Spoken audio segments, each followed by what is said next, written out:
Time for another trip to the comic shop to see what's creepy on the shelves.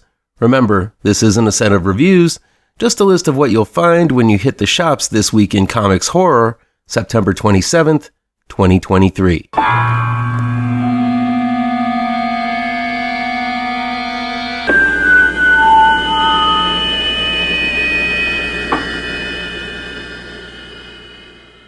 Welcome back to ML Miller Frights. I'm ML Miller. Before we begin, please do me a favor and punch that like button down below. Share this video with all of your social media addicted pals. Click subscribe to this channel and ring that bell for notifications. It's almost time, kids. The clock is ticking. Be sure to tune in every day in October for my annual Best in Horror Movie Countdown. Every day in October for the Best in Horror Movie Countdown. Don't miss it. The clock is ticking. It's almost time. Let's check out This Week in Comics Horror, September 27th, 2023. This week in ass, titties, ass and titties bears a duo of damsels in states of undress from Dynamite Entertainment. First, Elvira continues to bounce around in MONSTERLAND, taking on all kinds of universal monsters from yesteryear with a little sass and a whole lot of ass. Issue number 5 is by David Avallone and Kewber Baal.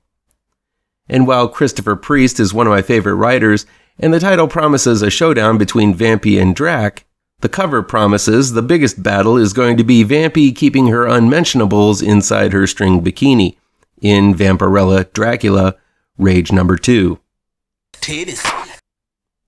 This week in indie comics once again show that the best horror lies outside of the big two. The mighty Chuck Dixon once again pairs with Graham Nolan in a reprint of their old IDW series, Joe Frankenstein, this time published in double-sized format from Compass Comics.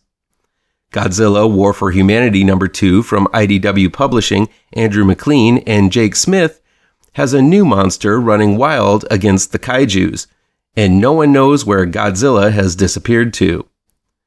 Finally, Steve Orlando pairs with artist Sebastián Piriz, bringing the 6th and final issue of Exorcists Never Die as the battling exorcists make it to the top level of a building filled with possessed souls. There are 4 books I'm looking forward to reading the most this week. Boom Studios brings the second Stuff of Nightmares series, entitled Red Murder, from R.L.Stine and Adam Gorham.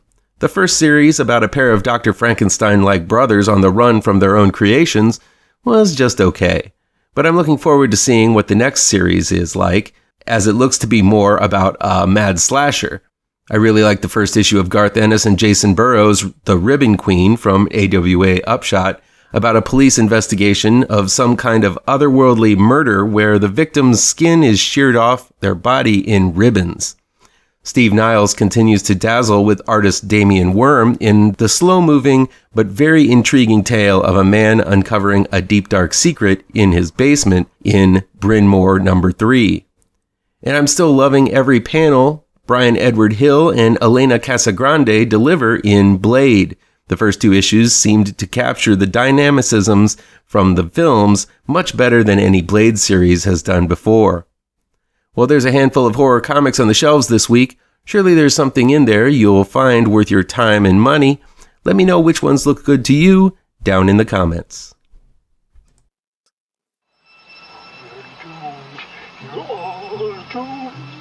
You're doomed to live the life you're meant to be,